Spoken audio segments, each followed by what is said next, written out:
about y'all. So I see how y'all do. Ask great questions. So I appreciate what y'all do first and foremost because not only does it put a lot of these kids in Indiana like on the spotlight, it helps them so much from a recruiting standpoint because the landscape of track has changed so much. And so what y'all doing is really important. So I appreciate y'all having me a part of this. So for real. Thank Uh, you. Well, Well, we we're couldn't glad do you. it without the folks we interviewing. So thank Yeah. you for Yeah, joining appreciate you joining us. us. Because we trying to do a little bit more with this. We trying to actually Yeah. put on. We're looking to put on a meet next year. Okay, great. Great, great, great, great. Yeah, we're Um, putting our ours on the at the end of this month. And so it's a 2-day meet. So it's Oh, a where? 2 day. um Uh, yeah, it's the Naptown invite or night Naptown Twilight. who's I think we. for who? For wait, at the end of this month, who's involved with it? My nonprofit, Athlete Indy. Okay, okay. Yeah. Yep. So so my background is I went to the University of Indianapolis and was a walk-on there and became an All-American and stayed here in Indianapolis and got into youth coaching and it led me to basically coaching the last five state champions in the girls discus from Hadley Lucas to Hannah Alexander to just recently Emma Gardner just won. Just Mm, practiced over with her today. So yeah, I probably got about 20 or 30 kids that have kind of come through here that have gotten in throws that are now doing real life stuff and jobs, but go to major universities and stuff. And so through that, one of my experiences was a young lady that was basically being sexually abused by her father. And so it made me STEM athlete. And so we actually have young athletes that are mentors. So like Emma and Hannah, who are now mentors to these other athletes who are learning their same event. And so we've been able to do that over the last 5 years. And so our nonprofit's gonna be putting on the meet at the end of the month at Marion. So the 28th is just running and the 29th is just all field. Yeah, yeah, we had our it was our fundraiser last week. So for Last Chance Throws, the initiative is to try to get Indiana to recognize hammer throw as a track and field event. mm, And mm-hmm. so I'm a founding member of that board. And so we're actually having the Indiana State Hammer Championships this Saturday at Marion University. And so this will be the first time we get to crown it. They'll get an award, they'll get a medal, get a shirt. USA Track and Field is actually the foundation that's helped funding this too as well. So yeah, just been a lot of work on the background, just trying to get a lot of these track and field initiatives up, man. Yeah, that's and that was part of some of the stuff we're looking at. Because even with our Yeah. meet, we're bringing triple jump in. Mm-hmm. Yeah, so at this meet we'll have triple, we'll have steeple, So So it's what? ATHLEAD. yeah, Okay, athlete. Yep, athlete. yep, Okay, yep. awesome. And so you have runners as well, though, right? Yeah, we do. Yeah, so my background is throwing, but we actually have a full team of young collegiates that are actually coaching. Okay. So we have three athletes from Indiana University. We have our jumps coaches are national champions and All-Americans from Marion University. We have a current athlete who's our sprints coach who's at Central State. And so she's a student athlete. So they come back and they actually coach. And so we coach 2 days out of the week, 90 minutes out of the day. Our ages go from kindergarten all the way up to 18. And so this is our last year going to be doing competitive. We've been doing competitive for the last 5 years. Competition team, what we're going to move to is just doing leadership development with track. And so we have a kindergarten like development group that we do. We call Little Leaders, and then we have a camp athlete. And so we work with Big Brothers Big Sisters of Central Indiana, and they actually have been huge. So there's a lot of kids on the waiting list that haven't been paired with a mentor in Central Indiana. And so one of my Mm-hmm. big initiatives has been trying to get more mentors to do it. I was a mentor with a big brother. My little brother was 12 when we got paired. Now he's 22 and he Mm-hmm. just finished his nursing boards. So he's going through that process. And so like having a mentor helps our youth be less likely to fall under peer pressure, less likely to fall into anything when they have somebody that is a strong mentor, female or male in their life. And so our big initiative around that has just been around using our youth to be those mentors within our program. And so they go back to college, they come back. We just had our first year graduates. Erica Hill, who would have won state 4 years ago in the shot put, just graduated from Miami University down in Florida, and she's also one of our board members. And so like Mm. bringing those young people back and like letting them be a part of our community and working with our kids has been way more important than doing the competitive like club stuff. Yes. Because it's, it's bigger than that because, we don't get to go pro. Like only like You're right. 1% of us get to go Yeah. pro. And Yeah. Right. so like if you get an opportunity to like start connecting with people that you learn through track, that's been so much more influential than it has been than trying to like, let's start a team. And like, okay, you can start a team, Right. Right. but Right. Yeah. but like Oh, let's build community because yeah. that goes so much further. So I Yeah. think that's great. I'm thinking of ways we can collaborate on yeah. several fronts because Coach Ware and I both coach club. Okay. But thinking about when you talk about mentorship and the amount of high schoolers that we get that come out and they could Yes. possibly be mentors now that you're transitioning your program to more leadership development. And so as you Yeah. look for ways to get, kids who are athletes, and that's the opportunity for them to give back too, that's a possibility. And then just with this meet and getting more kids exposed to throwing Yeah. and the misconceptions behind it, right? When we try to talk to our girls, like, look, you Yeah. Look, quit. They think throwers are old school, like, no. and I'm Like like, look at these huge, collegiate, everybody's giant. yes, and I'm like, Yeah. look at these collegiate athletes. They look good, Yeah. fast. It's Yeah. not what you think the average thrower was, I guess, maybe when we were younger. So And I my think gears are going um, yeah. on ways we could possibly We would love that. We would love that. yeah, I think a lot of it is body image, just like the whole like, oh, I need to fit yeah, into this or I need to be yeah, this. yeah. And a lot of or so Casey Jackson, who is the number one shot putter in the world, was a 100 meter sprinter in high school and won state Mm. and won state in shot put. She beat she Yeah, beat you in the ring, yeah. then she came out here and beat you in the 100. So Hmm. yeah, and a lot of it is just it's using that. So we have a lot of we have a strong focus on just the athlete's mental health. And so like kind of especially now where I think a lot of them are they sip their own Kool-Aid a little bit and they let the Instagram and the TikTok Hmm. kind of dictate kind of what their behavior is. And I sound old by saying the TikTok, but like just realizing that like, yo, your self-worth is not in the phone. Your self-worth is what you find within yourself. So Yeah, for Yeah. sure. I think a lot of the pressures that a lot of these, like you get a lot of kids who are coming to high school and they're somewhat elite. Hmm. yeah, And then, I don't know what it is. It's the pressure of it, right? So yeah, they came in the freshman year and dominated or really showed out. And then that sophomore year is like a struggle. yeah, Hmm. And I know it's I've been around for coaching for some time. So yeah, I'm not gonna date myself right now, but yeah, it's been some time. But I've seen it over and over and over again. yeah, And that would probably be, as part of it is the mental health part of it. And then on the yeah. other side of that, with the female side, their bodies start changing. Hmm. So it's not the seventh grade flash anymore. Because you got some seventh graders that are just burning. Hmm. And then some things happen and the body changes and they're not burners anymore. And then they had to figure that part out. Yep. So yeah, and I think that's great, in terms of being able to get the kids, get them check out their mental health, get them in a great state. I think Hmm. that's key. And Yeah. then, the work you're doing with throws, I'm loving it because Yeah, Yeah. we hear about all kinds of other clubs. I know there's pole vault clubs all day long, Yeah. and that's great too because you Yeah. you have these events that are time intensive that need that little bit of extra help.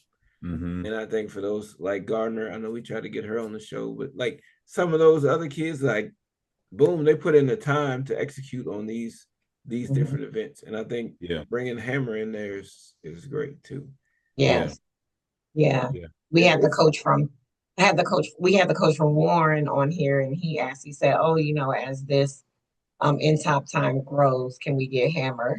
Yeah. And honestly, I think triple jump goes with that too, especially in Yeah, this state. Like, I think that yes. honestly needs to be somebody mentioned to us last week that should be a tandem rule kind of be implemented because Illinois does it. Ohio just removed hammer, unfortunately, but they had hammer. Rhode Island has hammer, and it says has had hammer in their championships for years. I mean, there's states that are doing it that can do it well and they can do it with education. And so like Hmm. really just being able to have people that can do it right and will do it right and show you how to do it right. That's one of one of our biggest focuses. So like, yeah, that has to. I hope it changes.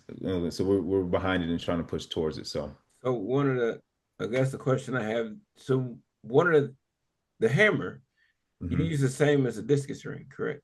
Yeah, so the hammer ring and the discus ring are two different sizes. You can still use the same ring, and what you do is you actually add inserts inside the ring. And so the ring for the hammer and the ring for the shot put are the same. People don't notice are the same circle. It's the Mm-hmm. same size. And so with discus, you need a wider ring, and so there's inserts inside the hammer ring that they remove, so it makes the discus ring look a lot larger. Okay. So I Yeah. mean, so really there's and really I'm just thinking in terms of opposition, right? So they'd Oh be yeah. like, oh, the Yeah. cost to do this. But if you Mm-hmm. just say we're just gonna add a couple inserts into a discus ring, Yeah. you have nothing to there's Yeah. nothing really to complain about. The biggest thing that would probably be the easiest transition is, and this is happening in a lot of high schools too, because Brownsburg is, I don't know if you've been to the Taj Mahal of the west suburbs, but that new stadium they're building is ridiculous.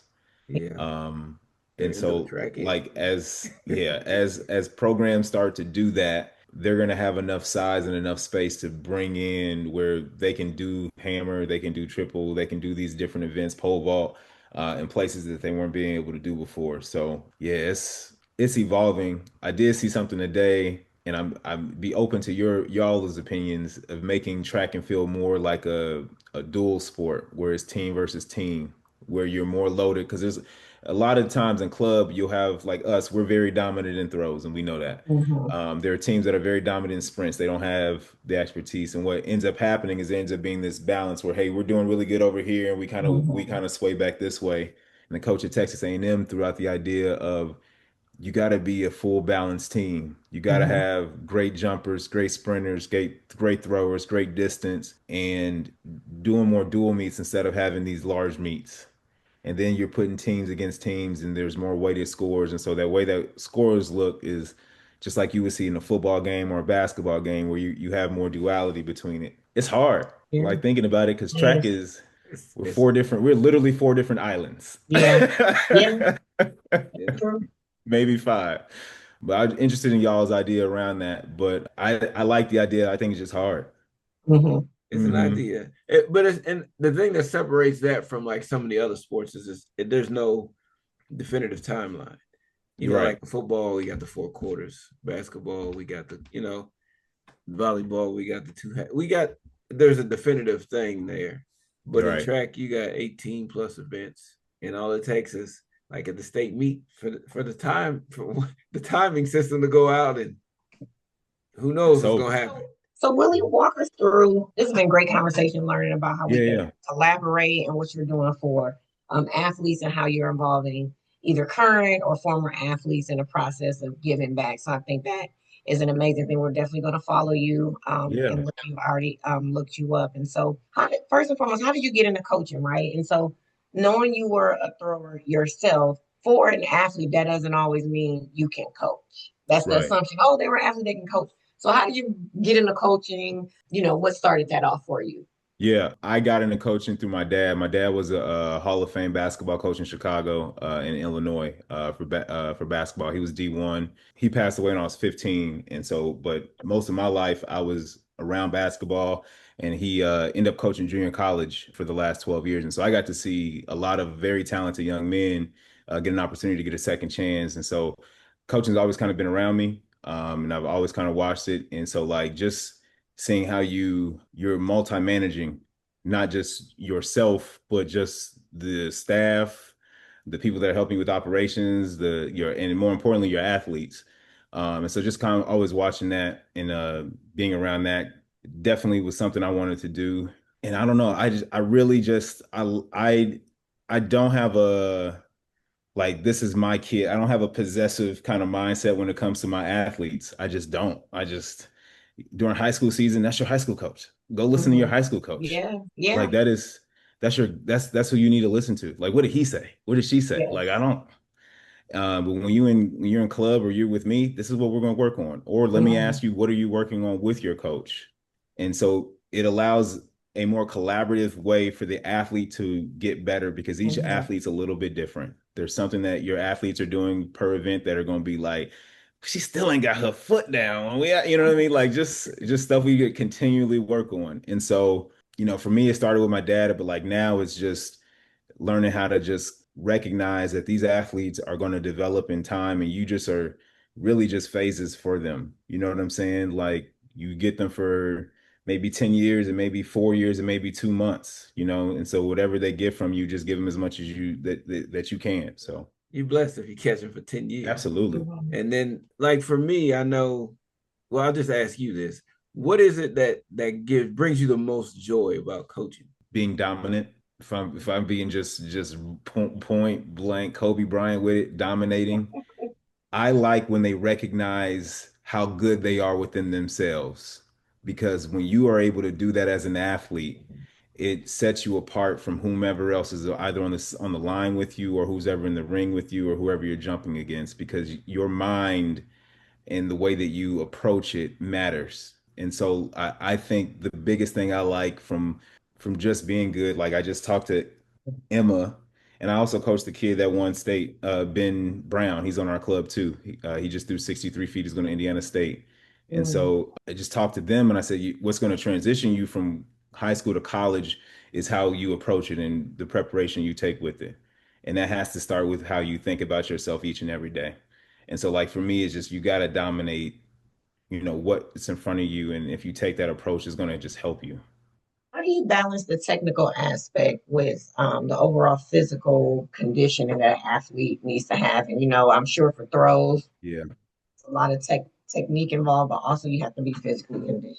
Yeah, we do a lot of with like my training, we do a lot of like stretching and mobility work. Like you have to be you're big and you're trying to move this weight as far as you can. And you're trying to literally just like you all are trying to milliseconds and us is just centimeters. And so if you can just move a centimeter and that's just your mobility and the way that you're holding your position, and more importantly, the way that you take your like how you're sleeping, your preparation around it has been like the biggest factor that we move into because then goes into your strength training, then goes into your what you're doing technically. And so for us, it's just been really working through that mobility. And if you're able to do that, it helps so much more for a thrower for sure. Ever really considered it? I was expecting you to go with plyometrics. Yeah. Yeah. Yeah. No, I think that's like I think that's such a I think that 100% matters. And I don't want to discard that, but I think like especially working with youth, when they go to the collegiate level, they're going to get a completely different like workout regimen and program. They're going to have strength and conditioning coaches. And so that's going to really happen when they become 18, 19 years old and they become adults. But when you're young and you're just trying to like develop, like these kids ain't got no motor skills. Like, like they are like right and left is hard. And Yeah. so if you can understand like where the biomechanics of my right arm and my left foot are going to work in tandem and we're going to do this march, and if you can't learn that, I'm like, man, we got to work on this. So a lot of it is centered around that mobility because it's a lot of great kids that can jump, but I think about the high jumper, no disrespect, the guy that jumps 7'4", but he like stiffens himself up when he gets right here because he can't get this little S around his back. And I'm like, man, that's mobility. That's somebody just teaching you what to do, and you just an athlete, and Hmm. you can get over it. But I'm Hmm. just like, man, imagine if he had the technique, or if somebody Hmm. taught him how to do this correctly at an earlier age, how much of that would translate to what he's doing now as an adult. And so, like for me, that has to be key. Like you got to be mobile. You got to understand like what your body is and how those biomechanics work for you. With that, are you real technical in terms of like using a lot of technology in your training and breaking down all the stuff and Absolutely. So yeah, I angles? use OnForm. OnForm has been huge, and I send my kids videos. We work through cues on how they should transition out of the back of the ring if we're working on discus, how they want to enter the ball in if we're working on hammer or weight at a low point, and then able to use that centrifugal force and then counter that weight and then getting down. And so I'm breaking down video and images of like what they're doing because I want them to be as prepared for college as possible. Hmm.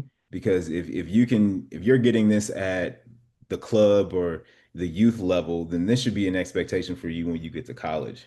and you're going to hear either same or similar cues to what your coach will say in college. And I'm normally getting feedback from college coaches on and asking for it too. Like, what are some things that we can be looking at that you've been working on and what you've been seeing? And so that's been such a huge influx, is just the network, because we are, I won't say we're the redheaded stepchild of the track team, but we just we in the back. Nobody, nobody sees us. We're nowhere near the track. We're a mile down the road. We had to take a bus to get here. Y'all dropped off snacks, and so so I appreciate y'all for dropping off the snacks. But so like when we show up, we like, oh, we just went first, second, and third. Y'all like, good job, biggies. You know what I'm saying? Right. And like, yeah, it's it's okay. It's all right. We okay with that. Let me just let y'all know that. Like this, it's like learning that there's another part of the track that you didn't know. Damn, it's been over here the whole time. Like we had no clue.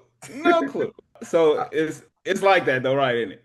Yeah, yeah, but Yeah. I will say this: at the state beach, y'all had two huge stands Y'all over had there. great, yeah, you had Yeah. great yeah, Yeah, spectator space for people to sit and watch. And for us, we had an athlete at one point who was doing disc and high jump. So we Yeah. understood the Yeah. dynamic of them running way I know. somewhere else yeah, and then having to come way back before they looked at the bar to the next Yep. height. So Yep. no, totally get throws doesn't get as much kudos as it should get, right? Yeah. I mean, because it takes a lot. And unfortunately, sometimes a lot of spectators don't see that until it's a state meet Yeah. or Junior Olympics or something like that. But right. throwing is a very great Yeah. uh, It's sport. hard. I was just talking to a throws coach, a collegiate coach about this, and I was like, Michael Johnson made a really good point, and it makes me mad. Throwing doesn't translate over to the track. I mean, over like TV does. Mhm. And it's different because you can watch a world class sprinter go from the start line to the end in a minute. You know what I Mhm. mean? Like, and you can have that replay over and over in that minute. You see somebody throw a hammer, you got to get them in the ring. You got to get the implement in the air. You got to see it landing. Then you got to go back to the ring. And so it's just not. It doesn't translate well. But it's fun. It's fun to learn. It is hard, and it's rewarding when it's just like you work really hard and you're doing a lot of repetition, and it's sometimes very lonely Mhm. because you don't really need anybody else. You need a camera and a coach. Mhm. And if you're getting good coaching, you're getting good critiquing, that translates into being really world class athletes. So there's a lot of solitude. And so that's probably a big reason why that mental health component of what we do is also really important, because when you are alone, like, who are you? Mhm. Like, what version of you and who will you be when you are alone and there's nobody else watching you? Right. That's for real. That's major there. And one of the other things I was gonna say is to like I know I heard about Michael Johnson with that whole deal, but if you took a regular individual and put them out there and had them try to throw a shot, a Yeah. hammer, a disc at that weight and see what they did, Yeah. I think people need that to put it all in perspective. I would watch Yeah, that. I would Oh absolutely. watch yeah, I definitely would be watch like, Sal the accountant go throw shot put, and right. then and see, Ryan Krauser just walk up and just be like, okay, Sal, good job. Thanks for Launch that. it. Yeah. Yeah, launch Yeah. it. But I mean, Yeah. I think but really though, you probably need something like that to take place just to give Right. people that the appreciation for what's happening, how Absolutely. it's going down, the work, the real athleticism that's behind that. Yeah. And so, Coach, how would you say, in speaking in that realm of like people not really appreciating this particular field event, how have you been able to attract individuals, girls Yeah. and boys, to throws? I really don't know. I'm gonna be honest with you. I think a lot of it is throwing is. I think hammer is the biggest dopamine throwing event ever, because you throw it the first time and you were really bad at it. Then the second or third time you're like, dang, I threw like 50 feet further, and then you're chasing it. You're trying to chase perfection every single time. Shot put and discus are like that a little bit early on, and they kind of get, as you get better in high school. You're really trying to catch it, and you're like, okay, I've improved. I have a young man that just is. Our program this year will graduate six seniors. Two are going to Indiana State, one's going to Eastern Illinois, one's going to DePaul in Chicago, one is going to the Hobart School of Welding. So he's going to become a welder, and Great. I feel like I'm missing somebody. And each one of them like have like their own story, but a lot of it is we plateau just like y'all plateau. Like we hit I mean, I can't shave this time off or I can't shave this inch off. And a lot of it is just kind of mental health around that. And so I think a lot what tracks the throwing community is that you just one aren't alone. You know Mhm. somebody that's dealing with the same pains and the same like aches, and there's a lot of community around it. Like believe it or Mhm. not, and that has allowed us to one work together Mhm. to try to move these championships forward with the hammer. But more importantly, it's like one of those things that you really enjoy teaching somebody something they don't know. You know what I Yeah. mean? Like learning how to hammer throw for the first time or doing the turn, you're like, this is foreign. And so Mhm. when you can learn and you get better at it, it just makes it so much of a difference. Yeah. And you think, now that you say that, and it's not that we haven't figured that out before from a technique standpoint, and you think about coaches where it's like, oh, they're such a great coach.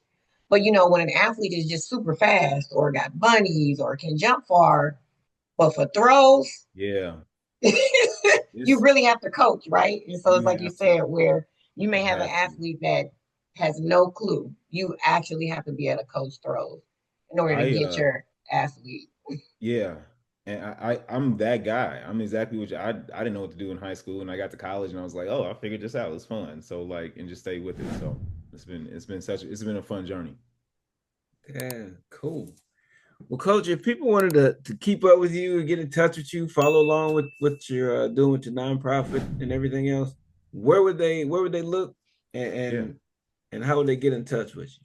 Yeah, so really easy to find us. We're at ATHLEAD TF.org. So athleadtf.org is our nonprofit organization. And again, our mission is to enact change through the youth of Indianapolis, and we do that through volunteering, mental health, community service, and mentorship.